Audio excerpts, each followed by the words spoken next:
Halo teman-teman, selamat siang. Halo, Kak Valen. Ya, Ya, selamat siang. ya. Kita nih siang-siang begini bahas apa ya kira-kira yang seru-seru gitu. Nah, jadi ada salah satu isu seru nih Kak yang kayaknya cocok buat kita bahas. Jadi, ternyata bagaimana investor atau suatu perusahaan menetapkan kebijakan akuntansi terkait equity investment method itu ternyata terkait dengan earnings management loh, yang dimana Hmm, masih jadi isu terkini nih dari banyak perusahaan. oke. Tapi kira-kira kenapa ya isu ini masih menarik?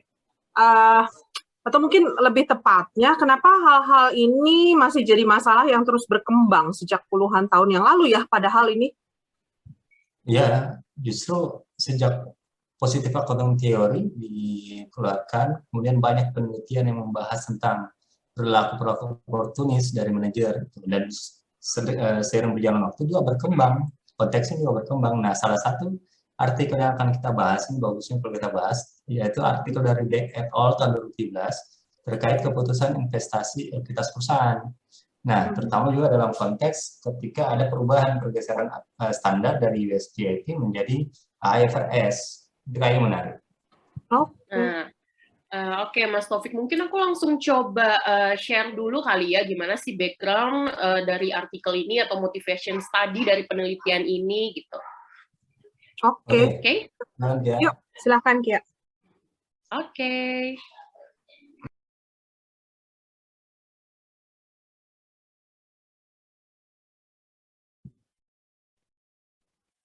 Kemudian apa sih motivasi dari penelitian ini? Nah, jadi memang terdapat bukti empiris bahwa penekanan pada break-even rules untuk investasi ekuitas pada standar akuntansi sebelumnya ini memotivasi perusahaan untuk menjaga tingkat kepemilikan mereka tepat di bawah ambang batas tertentu 20% dan juga 50%. Nah, hal ini itu untuk menghindari metode ekuitas atau akuntansi konsolidasi. Dan menurut Duhak tahun 2004, dia berpendapat bahwa penggunaan aturan akuntansi breakline ini memungkinkan manajer untuk membuat laporan keuangan yang menyesatkan, di mana kewajiban disimpan di luar neraca atau kewajiban ini tidak dimasukkan ke dalam neraca gitu. Jadi, dan juga Komisky dan Mulford tahun 1986 dia menyimpulkan bahwa ternyata breakline rules akuntansi GAAP ini mempengaruhi perilaku investasi dengan menciptakan insentif bagi perusahaan untuk menahan investasi mereka di bawah 20%. Dan hal ini memang dibuktikan dengan adanya konsentrasi besar pada perusahaan yang terlibat dalam praktek ini. Itu. Nah, Kemudian apa sih yang menjadi masalah dalam penelitian ini? Kenapa konsolidasi ini menjadi sebuah masalah gitu? Nah, dengan tidak mengkonsolidasikan investasi tertentu, itu dapat mengakibatkan tidak dilaporkannya seluruh aset, kewajiban, pendapatan, dan juga beban dalam laporan konsolidasi. Dan juga motivasi yang kuat bagi perusahaan untuk menghindari konsolidasi adalah kesempatan untuk menjaga hutang investasi dari neraca konsolidasi. Jadi perusahaan ini tidak ingin leverage mereka itu menjadi lebih tinggi karena diakibatkan oleh konsolidasi tersebut.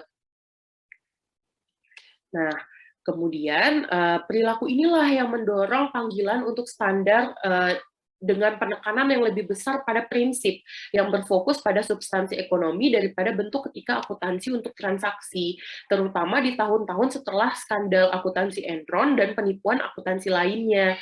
Nah, pada saat itu, pembuat standar, lembaga politik, dan akademisi itu menuduh bahwa pendekatan rule-based yang mencirikan US GAAP memungkinkannya terjadi skema penipuan. Nah, sehingga dalam beberapa tahun terakhir, prinsip akuntansi US GAAP dan IFRS ini telah banyak mengalami perubahan, terutama dalam hal pedoman seputar kombinasi bisnis dan juga konsep pengendalian. Nah, FISB ini menerbitkan interpretasi nomor 46R yang menjadi langkah besar menuju standar konsolidasi yang lebih berbasis prinsip dan menambahkan model resiko dan imbalan ke model hak suara sebelumnya sehingga memperluas konsep kontrol. Nah, berbeda dengan penekanan sebelumnya pada ambang batas kuantitatif breakline, standar akuntansi GAAP sekarang mewajibkan penyusun laporan keuangan dan auditor itu menerapkan kriteria kualitatif dalam menilai tingkat kekuasaan atas investasi. Selanjutnya, nah walaupun standar akuntansi konsolidasi investi ekuitas US GAAP dan juga IFRS seputar pengendalian saat ini itu sudah mirip, namun kritikus ini masih berpendapat bahwa standar ini itu masih kurang tepat dan masih sangat membutuhkan penilaian profesional. Standar ini juga dianggap dapat menyebabkan pelaporan yang agresif. Kemudian, menurut penelitian juga, auditor ini menunjukkan preferensi untuk standar akuntansi Blackline karena penilaian auditor ini dianggap dapat berdampak negatif ketika mereka disajikan dengan informasi yang lebih ambigu. Nah, sehingga tujuan dari penelitian ini adalah peneliti ini ingin memeriksa perilaku investasi perusahaan di sekitar ambang batas persentase kepemilikan 50%, yang secara historis ini menentukan perlakuan akuntansi konsolidasi. Kemudian research question yang muncul dalam penelitian ini itu ada dua. Yang pertama, apakah fenomena ini atau persentase investasi terkonsentrasi tepat pada 50% atau tepat di bawah, itu ada di lingkungan pelaporan FASB dan IASB saat ini. Dan jika demikian, mengapa seperti itu gitu. Kemudian yang kedua, apakah leverage ini mempengaruhi kemungkinan perusahaan untuk memilih berinvestasi dalam interval yang lebih rendah atau di sekitar batas 50%. Nah, untuk sekarang sekian dari saya, mungkin akan dilanjutkan lagi oleh Kak Vale.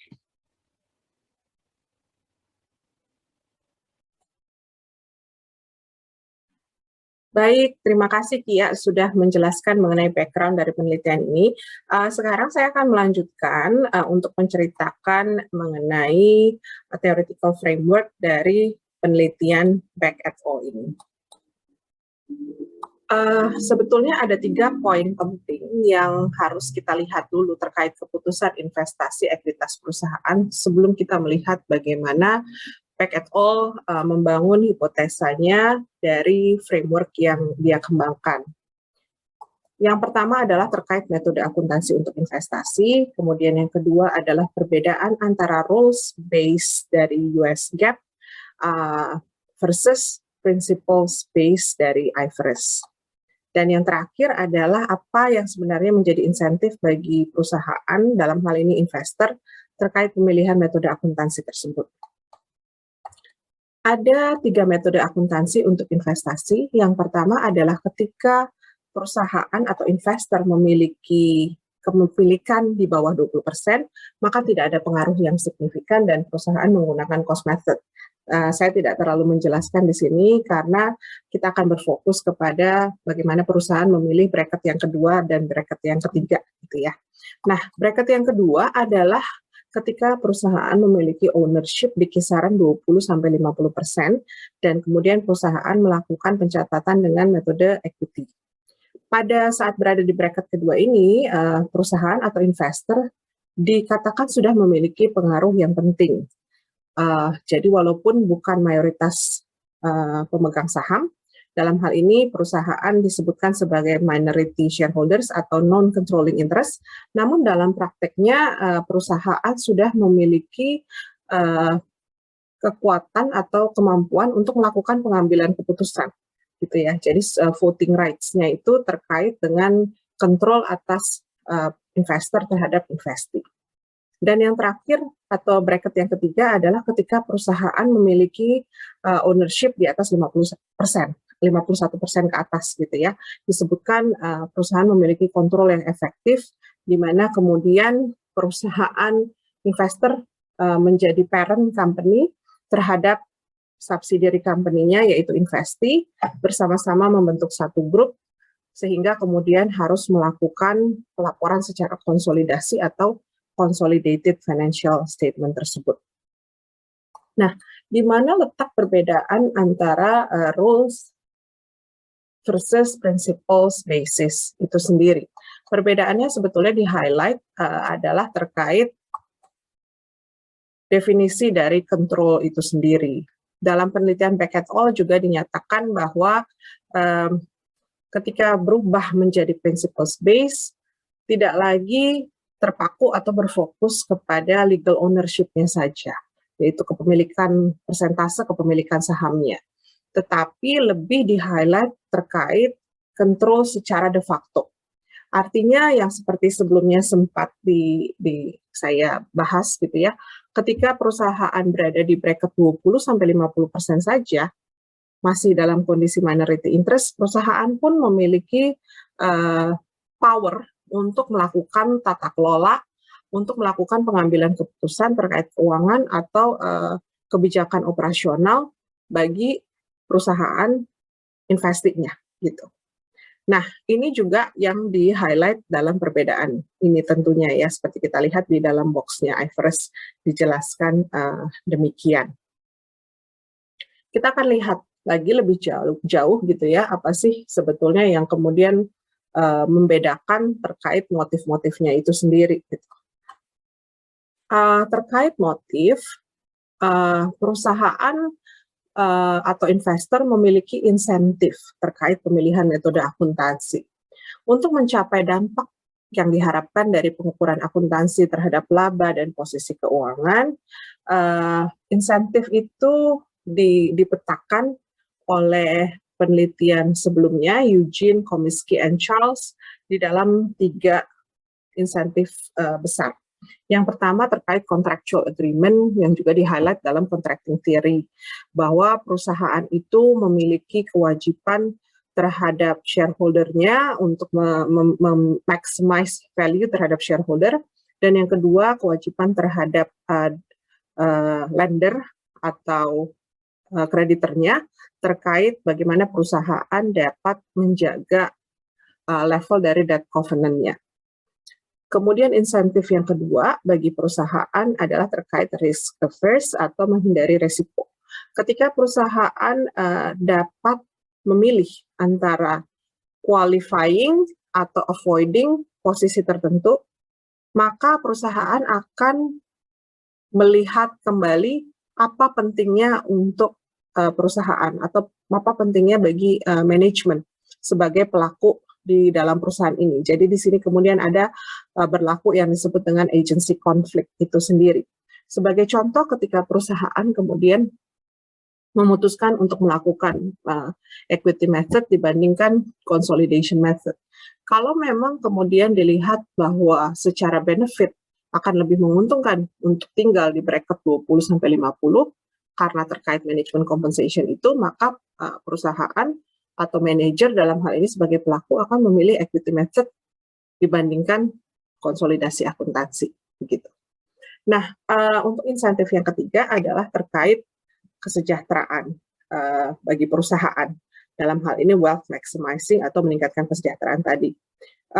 Dalam kaitannya dengan pemilihan antara metode bracket kedua atau ketiga, ekuitas atau konsolidasi tadi, maka perusahaan akan melihat juga gitu. Kalau investasi ini menguntungkan atau dalam kondisi profit, maka akan baik bagi perusahaan bila dilakukan konsolidasi. Tetapi apabila investasi ini dalam kondisi yang tidak baik, maka tentunya akan merugikan kalau perusahaan memilih metode konsolidasi gitu ya.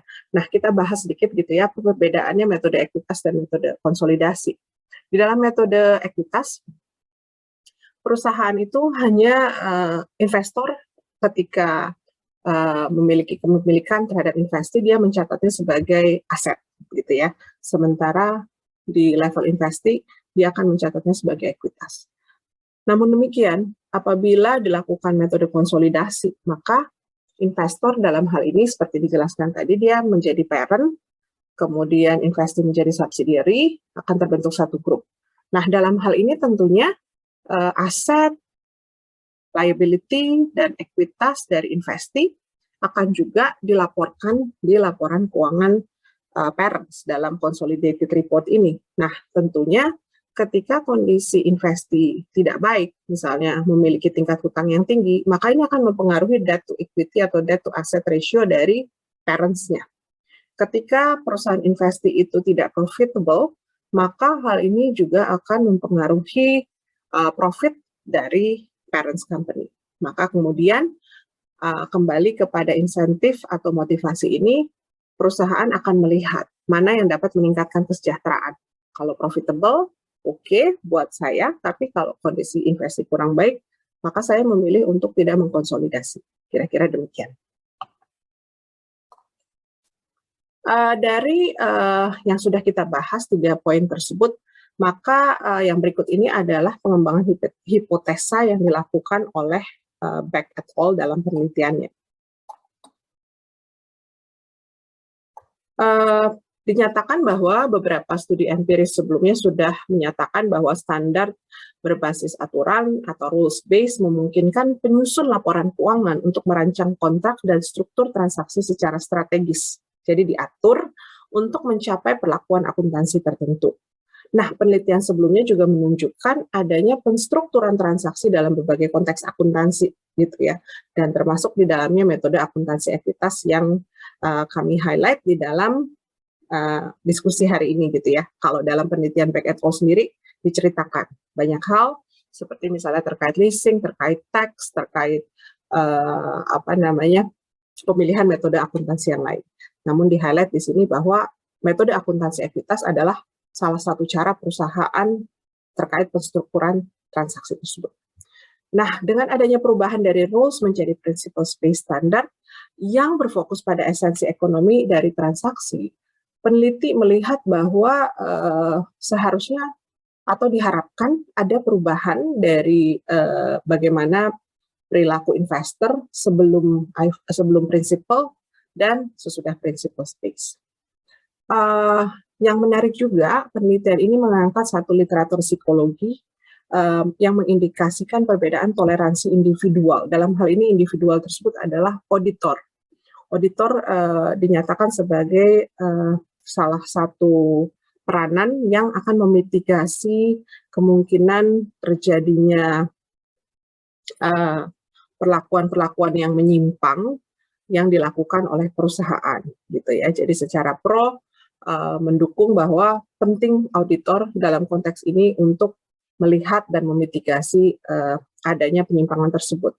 Namun juga dinyatakan ada kontra, di mana dalam kondisi ambigu yang dihadapkan pada uncertainty, ketidakpastian, auditor pun tetap masih bisa melakukan assessment yang tidak sesuai, gitu ya.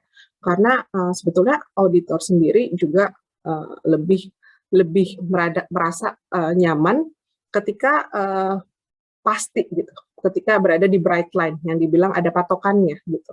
Jadi ketika harus dihadapkan pada ambiguity, auditor juga ada kecenderungan untuk memilih hitam atau putih. Atau ketika harus memberikan jawaban yang cepat, maka auditor akan memberikan jawaban yang cepat karena memang sudah dibutuhkan, seperti itu.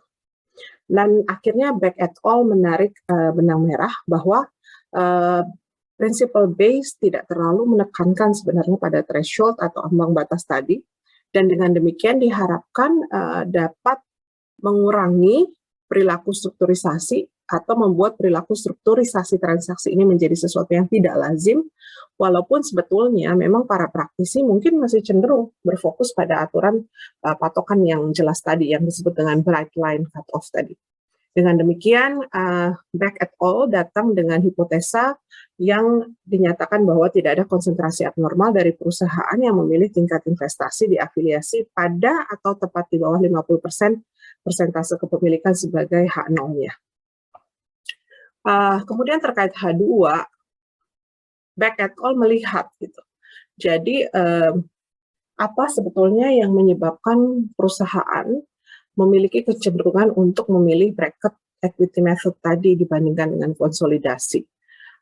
Secara literatur review kemudian di-highlight penelitian sebelumnya terkait account balances atau saldo akun yang akan berbeda jika menggunakan equity method versus konsolidasi. Seperti yang dijelaskan tadi, kalau menggunakan equity method pencatatannya beda, sementara kalau konsolidasi harta, hutang, modal semua harus dicatat ke parents, gitu ya. Nilai dari subsidiary harus juga dicatat di consolidated report dan menjadi bagian dari parents performance. Nah, apabila dilihat terutama terkait financial ratio, conventional liquidity, solvency, profitability, tentunya akan menjadi berbeda, apalagi ketika di kondisi di mana investi tidak berada dalam kondisi yang menguntungkan. Teori yang literatur yang berikutnya membahas mengenai hipotesa off balance sheet di mana ada kesempatan untuk mengontrol hutang investi of the consolidated balance sheet yang menjadi motivasi kuat dari investor untuk tetap bertahan pada metode ekuitas atau bracket 20-50% tadi. Dan menarik bahwa sedikit bukti empiris menurut Beck et al. Padahal case ini sudah juga dibahas dalam beberapa liputan pers gitu ya.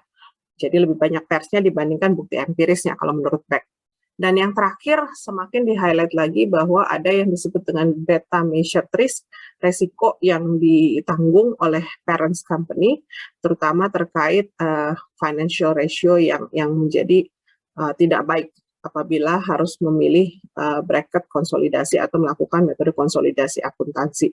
Dan ini terlihat dari sampel yang ada gitu ya, sebelum dilakukan data analisis bahwa terdapat lebih dari setengah investi yang memiliki rasio utang terhadap ekuitasnya lebih dari 3:1 gitu. Jadi utangnya itu 3 kali dibandingkan total asetnya dalam sampel investi yang tidak dikonsolidasi dalam data dari penelitian Beck et al. Yang akan dianalisa gitu. Makin menarik ya, karena sekarang kita akan lihat benar nih secara data sebenarnya hasilnya gimana. Apakah kemudian hipotesa ini diterima gitu ya atau ditolak, apakah kemudian didukung nih argumen-argumen dari Beck et al. Nah, untuk mendapatkan jawabannya kita akan mendengarkan langsung dari Mas Taufik yang akan menceritakan analisa dari penelitian ini. Silakan Mas Taufik. Oke, kalian selanjutnya saya akan membahas tentang pemilihan sampel. Penelitian ini mengambil data dari database Osiris dengan mengumpulkan seluruh perusahaan yang memiliki hubungan perusahaan dan investi, sehingga terkumpul sebanyak 10.302 perusahaan untuk rentang waktu data tahun 2004 sampai 2008. Kemudian setelah mengeluarkan entitas keuangan yang dimana kita ketahui bersama bahwa mereka memiliki karakteristik dan motif investasi yang berbeda dengan perusahaan lain. Kemudian di hasil final untuk observasi datanya sebanyak 1.236 perusahaan yang menerapkan USGAP dan 2.475 yang menerapkan standar IFRS. Kemudian kita bisa melihat dari distribusi pemilikan baik yang menerapkan standar USGAP ataupun IFRS, dapat kita lihat bahwa di ambang batas 50% mereka masih berkumpul di sana gitu untuk sampai ambang batas tersebut untuk menghindari konsolidasi. Terutama kita bisa melihat di figur 1 yang standar USGAP sangat tinggi grafiknya di ambang 50%, dan di sisi kiri dan sisi kanannya terlihat lonjakan yang sangat rendah di ambang batas tersebut. Mungkin ini sedikit berbeda dari figur 2 di mana IFRS dari observasi sekitaran 80-an itu berada pada ambang batas 50%, dan di sisi kiri dan kanannya itu terlihat fluktuatif. Jadi sebarannya lebih merata lah dibanding dengan yang pada saat melakukan dengan menggunakan standar USGAP. Dari gambar ini saja kita sudah bisa melihat bahwa ada konsentrasi abnormal untuk di standar USGAP. Kemudian peneliti melakukan pengujian untuk menguji hipotesis satunya dengan consolidation check. Dari sini peneliti mencoba mengambil kepemilikan di bawah 50%, kepemilikan di atas 50% dengan rentang 10%.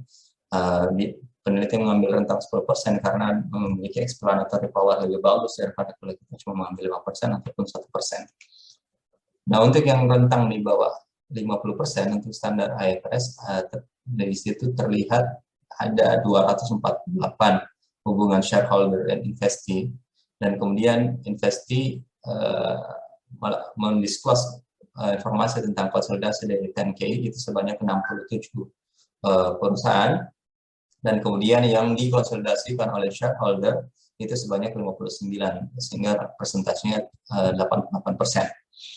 Dan kemudian untuk yang rentang di atas 50% itu sebanyak 227 perusahaan, tapi yang disclose informasinya di 10K sebanyak 89, dan hanya satu perusahaan saya yang tidak dikonsolidasikan oleh shareholder. Berbeda dengan USGIP, kita melihat bahwa perusahaan di rentang bawah 50% itu sebanyak 223, dan menginformasikan di 10K itu sebanyak 171 perusahaan, tetapi yang dikonsolidasikan oleh shareholder hanya 18 perusahaan, dan ternyata di 16% itu justru yang bertepatan ownership itu di angka 50%. Gitu. Jadi karena 50% makanya dia konsolidasi. Terlebih lagi berbeda halnya dengan kepemilikan 50%. Dengan di kepemilikan di atas 50%, 78 perusahaan diketahui, dan kemudian Investim menginformasikan konsolidasi sebanyak 27 perusahaan, dan ternyata 127-nya itu dilakukan konsolidasi oleh shareholder. Dari hasil ini, kemudian peneliti menyimpulkan menolak hipotesis 1, karena ternyata memang terdapat konsentrasi abnormal di ambang batas 50% atau di bawah ambang batas representasi kepemilikan 50% untuk standar GIP. Mungkin peneliti juga menyampaikan bahwa untuk IFRS dia tidak bisa mengambil kesimpulan tentang itu, tapi untuk yang GIP disimpulkan bahwa ambang batas kepemilikan 50% itu memiliki arti penting yang bagi perusahaan. Kemudian untuk menguji alasan mengapa perusahaan itu mencoba menghindari ambang batas 50%, salah satu faktor utama yang dicari dari peneliti adalah yaitu pada tingkat leverage. Nah, kemudian dilakukan multiple regresi dengan pada variabel dependen DAMI 50. Untuk DAMI 50 angka 1 jika perusahaan itu memiliki ownership shareholder di bawah 40-50%, sedangkan angka 0 jika di atas 50% atau pas di angka 60%. Kemudian variabel kontrol lainnya seperti net profit margin, size, Big Four untuk auditor institutional cluster 1, 2, dan 3 yang mengambil dari cluster analisis Sebulus et al. Di 2003 untuk membagi negara berdasarkan karakteristiknya. Dari hasilnya kita bisa melihat bahwa ternyata betul ada efek marginal yang sifatnya positif dan signifikan, mengindikasikan bahwa shareholder leverage itu berasosiasi dengan kemungkinan memilih berinvestasi dalam interval yang lebih rendah atau menjaga investasi pada atau di bawah 50%.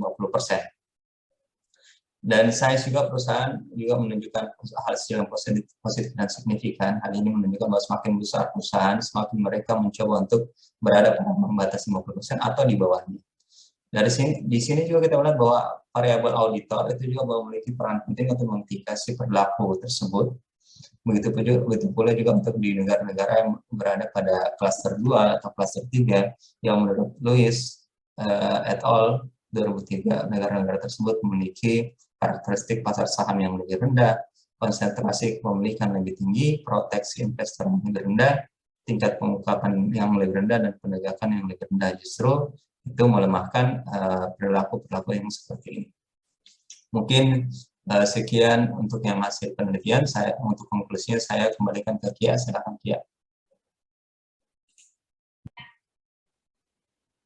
Oke, makasih Mas Taufik. Mungkin sekarang kita akan beralih ke conclusion ya. Jadi seperti yang telah dibahas pada awal bagian tadi, bahwa penelitian ini itu meneliti tentang sejauh mana sih pola investasi perusahaan di sekitar ambang batas ini konsisten gitu dengan penerapan prinsip akuntansi yang sebenarnya. Nah, ternyata penelitian ini menemukan bukti investasi ekuitas yang signifikan tepat di bawah batas 50%, itu pada perusahaan yang mematuhi GAAP dan juga IFRS. Nah, hal ini itu menunjukkan bahwa perusahaan memang berusaha untuk menghindari presumption of control yang akan memerlukan konsolidasi gitu. Namun berbeda dengan penelitian sebelumnya, perilaku ini justru tidak terlihat pada ambang batas 20%.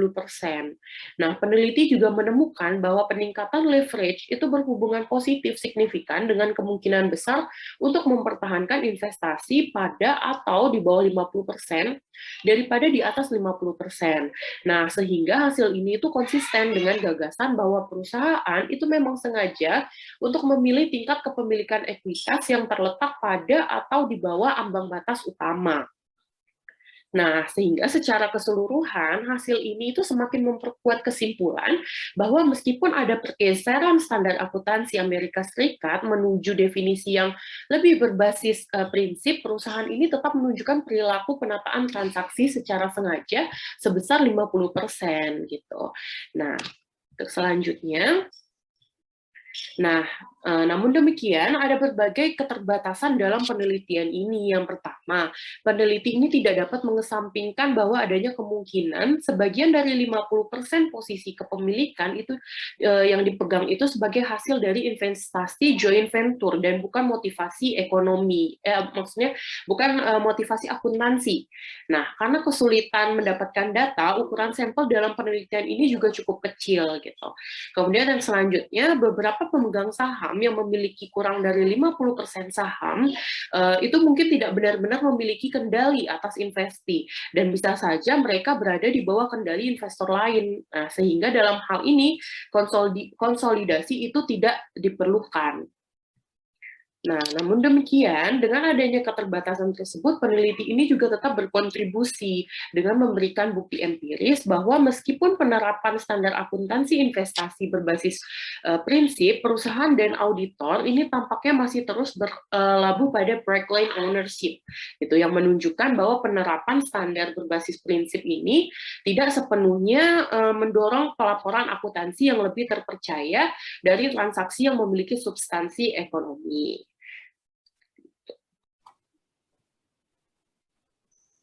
Nah, itu dia sharing dari kita seputar artikel ini. Nah, kira-kira apa aja nih, Kak Val, ilmu yang bisa kita ambil dari pembahasan artikel ini? Iya, kalau saya lihat-lihat dari topik yang diangkat ya, bahwa perilaku perusahaan tuh bisa banget gitu ya seragam pada saat berhadapan dengan standar akuntansi. Padahal kalau secara data kita lihat ada 89 negara, kemudian dengan konteks institusional yang berbeda, law enforcement juga yang berbeda, cara pengungkapan yang berbeda. Tapi tetap gitu ya, ternyata ketika terkait suatu opportunistic behavior atau di dalamnya ada kompensasi yang dikejar, baik secara kepentingan manajer atau kepentingan perusahaan untuk menurunkan leverage gitu ya, tetap aja mereka berusaha menghindari hal yang sama gitu ya. Ya, benar banget sih Kak. Dan menariknya ini karena ini penelitiannya positif kan ya, positive accounting theory itu juga menunjukkan bahwa penerapan standar IFRS pun itu masih menyisakan perilaku yang sama gitu, pada sebagian besar perusahaan. Dan benar saja sesuai kecurigaan peneliti bahwa salah satu motifnya itu karena adanya peningkatan leverage kalau mereka itu melakukan konsolidasi pada laporan mereka. Nah, justru opportunistic behavior ini semakin berkembang, akuntansi pun juga semakin berkembang perilaku mereka. Dan hasil temuan ini juga menunjukkan bahwa sebenarnya peran auditor itu justru mampu memitigasi perilaku seperti ini. Dan bisa juga dilihat bahwa pengaruh dari karakteristik negara-negara yang masuk di klaster 2 dan masuk di klaster 3, ini juga bisa memitigasi perilaku tersebut. Oke. Dan mungkin bisa dijadikan catatan juga, Kak, karena penelitian ini tuh di tahun 2017 ya, dan data yang diambil itu dari tahun 2004 sampai 2008.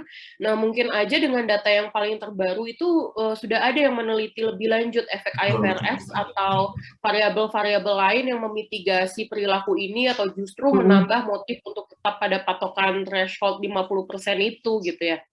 Iya ya. Menarik tuh, Kia, untuk dibahas lebih lanjut. Jadi kebetulan nih, kalau ada teman-teman yang lagi menyaksikan video ini atau emang sengaja lagi nonton nih, jangan lupa gitu kasih pendapatnya, taruh komen nih supaya kita bisa diskusi bersama-sama. Ya betul Kak. Oh iya, sama yang paling penting Kak, jangan lupa like. Nah, klik like gitu. Betul.